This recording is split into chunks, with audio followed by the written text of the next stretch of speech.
नमस्ते। नमस्ते। मेरा नाम मीरा है। तो आप बताएंगे आप इस अस्पताल में आज आपका कैसे आना हुआ? वो अभी 3 महीने से मेरा महीना नहीं हुआ था और बहुत उल्टियाँ भी हो रही थी, तो मैं एक डॉक्टर के पास गई थी। उन्होंने देख के बताया कि स्कैनिंग वगैरह किया और बोला कि मैं प्रेग्नेंट हूँ, तो इसीलिए मैं यहाँ पे आई हूँ। ठीक है। आपका नाम और कुछ अपने परिवार के बारे में बताइए। हाँ, मेरा नाम रेखा है और मैं यहाँ नज़दीक में ही रहती हूँ मेरे पति के साथ। मेरे एक 3 साल का बेटी भी है और हम तीनों एक साथ रहते हैं। ओके। तो रेखा, आपके इस गर्भावस्था के बारे में कुछ पूछना चाहती हूँ मैं। अगर आपको कोई परेशानी नहीं है तो मैं प्रश्न पूछ सकती हूँ? हाँ जी। तो इस गर्भावस्था में आपको आर्थिक रूप से घर के कामों में, अपने कार्य क्षेत्र में, कार्यस्थल पर या भावनात्मक रूप से सहायता मिल रही है? वो मैं जैसे बताई कि मैं और मेरे पति रहते हैं घर पे और एक 3 साल की बेटी भी है और घर में वो भी इतना ज़्यादा काम नहीं करते हैं, तो पैसों की भी थोड़ी मुश्किल हो रही है हम लोगों को। और मैं जो भी बताती हूँ वो ज़्यादा सुनते भी नहीं है और ना ही मेरी देखभाल ज़्यादा करते हैं। और उसके अलावा मुझे ऐसे लगता है कि घर के परिवार से भी इतना ज़्यादा मिलन नहीं होती है। वो लोग बहुत दूर दूर में रहते हैं, बस एक आध बार फ़ोन पे बात हो जाती है, वही बहुत बड़ी बात होती है। और भावनात्मक रूप और ये सब बहुत ही मुश्किल है। और ऐसी कोई समस्या जिसका सामना करना आपको बहुत कठिन लग रहा है? कठिनाई तो है, मतलब जैसे मैंने बताया वो काम भी ज़्यादा नहीं करते हैं और थोड़ा दारू पीने की भी आदत है उनको, तो वो घर आके वही नशे में कभी मारपीट हो जाती है, ऊंची आवाज़ में बात कर लेते हैं और बस। और तो जितना मैंने समझा तो आपके पति आपके साथ शारीरिक हिंसा भी करते हैं? हाँ, मतलब वही मारपीट वगैरह जो होती है शायद सबके घर पे होती होगी। ठीक है। और पिछले भूतकाल में या इससे पहले कभी भी आपको अत्यधिक मानसिक तनाव या चिंता का सामना करना पड़ा है जिसकी वजह से आपको लगा हो कि आप बहुत कठिनाई महसूस हुई हो?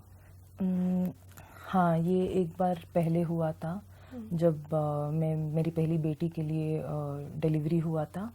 तो उसके बाद 1 हफ्ते तक मैं ठीक थी, लेकिन उसके बाद बहुत ही ज़्यादा मुझे उदासी लगने लगी। कुछ काम करने का मन नहीं करता था, मेरी बेटी को भी देखने का मन नहीं करता था, मैं कुछ भी नहीं कर रही थी और खाना भी नहीं खा रही थी, नींद भी नहीं आ रही थी मुझे। तो उसी के दौरान मुझे एक अस्पताल में लेके गए थे और कुछ दवाइयाँ दी गई थी जो मैं 3 महीने तक, शायद 3 महीने तक लिया था मैंने, और उसके बाद मैं ठीक हो गई तो दवाइयाँ भी छोड़ दी है मैंने। अभी छोड़ दिए? हाँ, अभी कोई दवाई नहीं ले रही हूँ, अभी मैं ठीक हूँ। तब तकलीफ थी। तो मतलब आपकी पिछली गर्भावस्था और शिशु प्रसव के दौरान भी आपको ऐसे कठिनाइयाँ हुई है? हाँ हाँ। इसके अलावा भूतकाल में प्रसव और शिशु जन्म के पश्चात और आपकी गर्भावस्था के अलावा कभी और ऐसा अत्यधिक मानसिक तनाव या परेशानी जिससे आपको लगता हो आपकी दिनचर्या प्रभावित हो गई है, ऐसा किसी चीज़ का सामना करना पड़ा है? हाँ, मतलब एक बेटी के बाद एक और बार भी मैं गर्भवती हुई थी और तब वही जो मैंने आपको बताया, घर में बहुत परेशानियां हैं और मेरे पति मारते भी हैं, तो इसी दौरान एक बार एक बच्चा भी गिर गया था मेरा। तो उस टाइम पे भी मुझे थोड़ी कठिनाई हुई थी, लेकिन उतना नहीं हुआ था जितना पहली बार हुआ था। ठीक है। तो पिछले 1 महीने में आपको जैसे उस समय लक्षण हुए थे, ऐसे इस बार भी बहुत दुखी रहना या भावनात्मक हो जाना या रोने जैसा मन करना, ऐसा लग रहा है पिछले 1 महीने में? अभी पिछले 1 महीने में तो ऐसे नहीं लग रहा है, लेकिन मुश्किल ये हो रही है कि बहुत सुस्त हो जाती हूँ मैं, उल्टियाँ बहुत हो रही है, तो काम करना मैं कर पा रही हूँ लेकिन बहुत देर से करती हूँ। कोई सहायता भी नहीं है, कोई करने वाला भी नहीं है, बच्चे को भी देखना मुझे ही है, तो थोड़ा मुश्किल तो हो रहा है अभी, लेकिन मैं कर पा रही हूँ। और उस टाइम जो उदासी मुझे हो रहा था, उस टाइम में जो मुझे महसूस हो रहा था वैसे अभी महसूस नहीं हो रहा है मुझे। ऐसे अभी महसूस नहीं हो रहा है, ठीक है। इसके अलावा मन उदास रहने के अलावा भी जैसे अत्यधिक चिंता करना या इतनी चिंता करना कि नींद की परेशानी हो जाती है, ऐसा भी कुछ अभी सामना करना पड़ रहा है आपको? अभी भी चिंता होती है क्योंकि पिछली भी एक इसी दौरान ही मेरा बच्चा गिर गया था, तो मुझे बहुत डर लगता है कि इसको ना कुछ हो जाए। तो मैं ज़्यादातर अपने पति से दूर रहने की कोशिश करती हूँ और ज़्यादातर मतलब अपना काम और अपने में रहने की कोशिश करती हूँ। तो वही एक बहुत चिंता रहती है मुझे कि ये फिर से ना हो जाए।